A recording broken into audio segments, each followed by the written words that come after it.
বন্ধুরা কেমন আছেন? আবারও নতুন ভিডিও নিয়ে আপনাদের সামনে হাজির হলাম।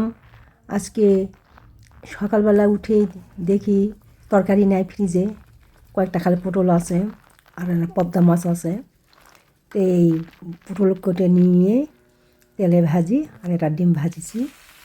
এদিকে ভাই এদিকে রান্না হোক। পাশের বাড়ি আমার এক চাচা শ্বশুরে হচ্ছে। সেই চাচা শ্বশুরটা হচ্ছে কি কালকে দিনের 3 দিন আগে ডাক্তারের কাছে নিয়ে গেছিলাম রাজশাহীতে, বড় ডাক্তার। সেখানে যায় করেছে কি রিপোর্ট দিছে 4টা।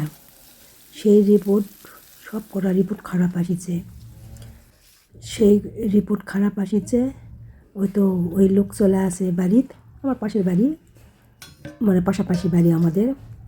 কিসের রান্না কিসের খাওয়া, বয়স বেশি নয়, এই মানে মধ্য বয়সের আর কি, বৃদ্ধ মানুষ নয়।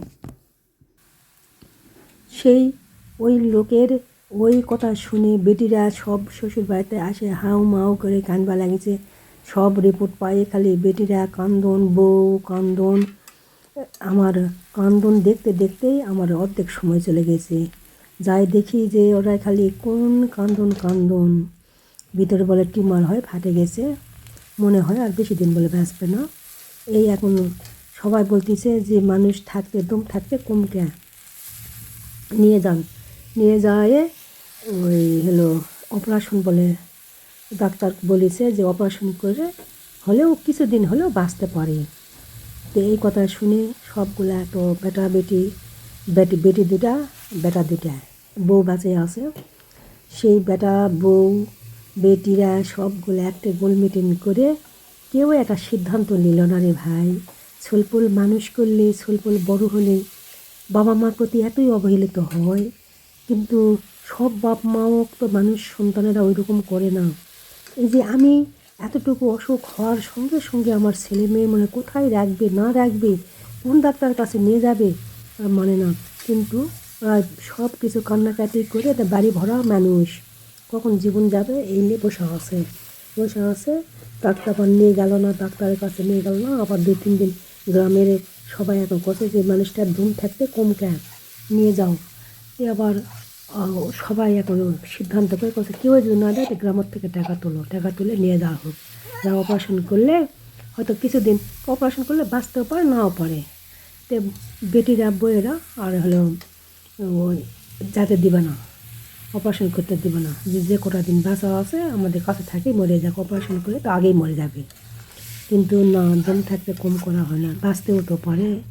কিন্তু ওরা আর ডাক্তারের কাছে যেতে হয়, বাড়িতে খালি অনুযোগর করে নিয়ে আসে আত্মীয় স্বজন খালি বাড়ি ভরে গেছে, মানুষটাকে মরার হাওলে ফেলে দিয়েছে।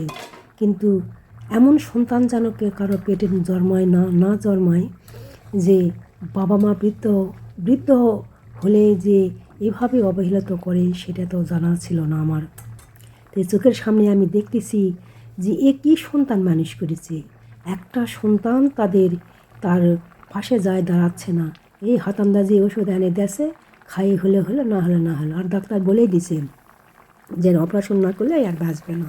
তো বন্ধুরা এরকম সন্তান যেন কারো না হয়, কারণ সন্তান মানুষ নেয় এই কারণে যাতে ভবিষ্যতে যেন সন্তানেরা তাকে বাবা মাকে দেখে। তো বন্ধুরা আমি আর বেশি কিছু বলবো না, আবারও সামনের দিনের কি হয় দেখে আপনাদের জানাবো। আবার এই তো আমি মাছ রান্না করলাম, ভাত রান্না করলাম, এখন খাবো, একদিনে মনে হয়ে গেল। তো বন্ধুরা ভালো থাকবেন, আল্লাহ হাফেজ।